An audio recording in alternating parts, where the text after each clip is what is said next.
Alors, je suis Evelyne Flachet, je suis maire de Saint-Médard-en-Forêt dans le 42, à une vingtaine de kilomètres de Saint-Étienne.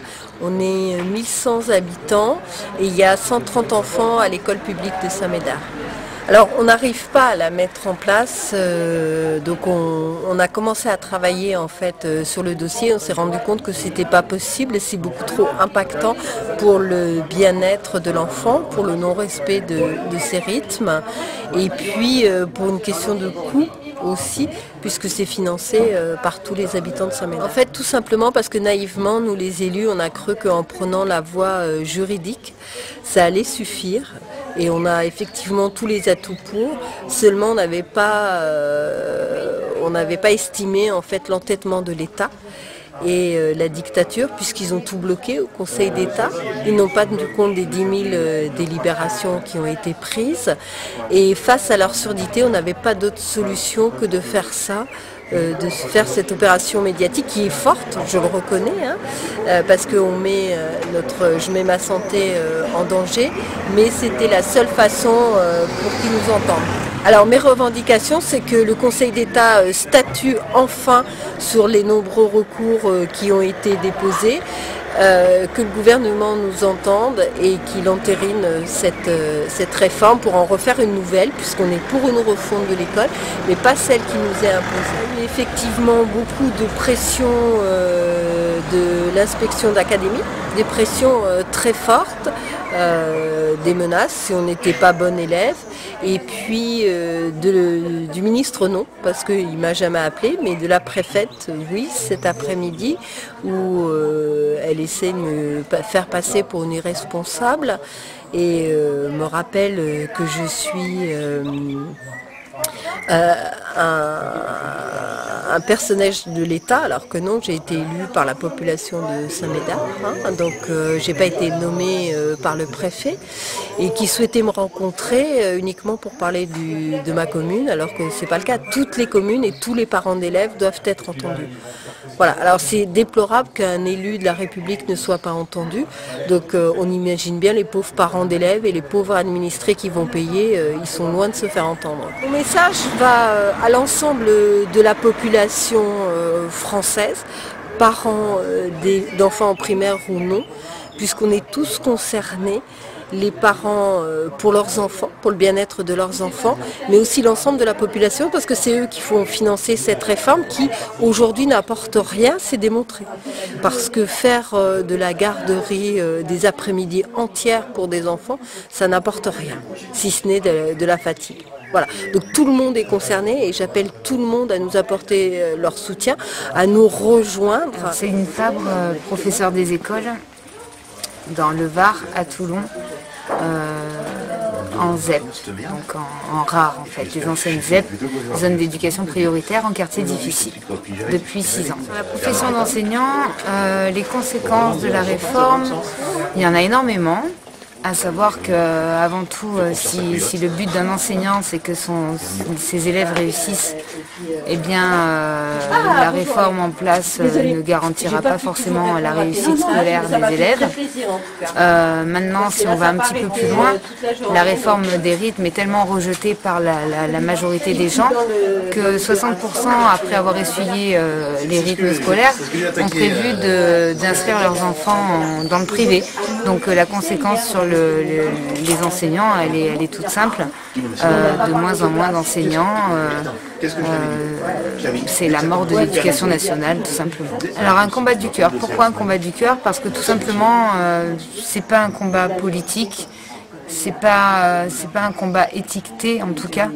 Il ne s'agit pas de s'opposer ni à un gouvernement ni à un ministre, quel que soit son bord. Il s'agit juste de s'opposer à une réforme qui rendrait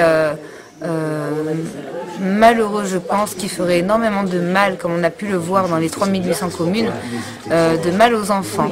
Donc les enfants en souffrent et combat du cœur parce que je n'ai pas le cœur à voir mes élèves souffrir, tout simplement.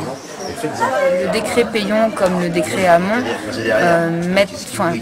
engendre en fait tout simplement 3 heures d'activité de temps périscolaire en plus, à charge des communes, puisque le volume horaire hebdomadaire ne change pas, on reste à 24 heures d'enseignement. Ces 3 heures supplémentaires coûtent tellement d'argent et tellement de besoins, que ce soit en termes d'animateurs, que ce soit en termes de transport, que la réforme, dans la plupart des communes, n'est pas applicable. Sur la vie scolaire, effectivement, les enfants de primaire ou de maternelle ont besoin d'énormément de repères, qu'ils soient spatiaux, temporels et aussi par rapport aux adultes référents.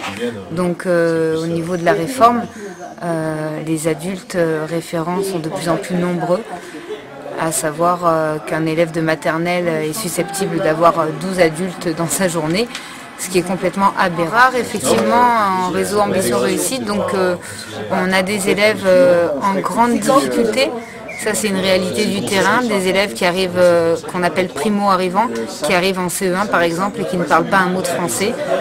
On a également des élèves qui ne sont pas forcément suivis comme il le faudrait, à savoir coucher à 8 heures du soir, avec une hygiène de vie, etc., etc. Ce sont des enfants qui sont déjà dans des milieux difficiles et qui ont une vie difficile et qui ont déjà des difficultés dans leur vie privée, personnelle.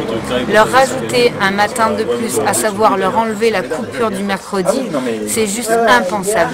Je ne m'imagine même pas avec mes élèves en travaillant le mercredi matin, c'est-à-dire que je les perdrai, ils seront présents le jeudi et le vendredi, mais je ne pourrai transmettre aucun apprentissage et aucune notion tant ils seront fatigués. Hormis le cliché que les enfants sont fatigués, ce qui est une réalité, mais apparemment beaucoup ne veulent plus l'entendre, les enfants ne réussissent pas mieux. Ça n'a pas été prouvé. Le ministre de l'Éducation nationale qui a mis en place sa réforme aurait très bien pu demander à la fin de l'année dans les 3800 communes une évaluation nationale et on aurait pu comparer les résultats. Ça n'a pas été fait. Ce n'est pas pour rien. Donc 5 matins, ce n'est pas mieux pour les enfants.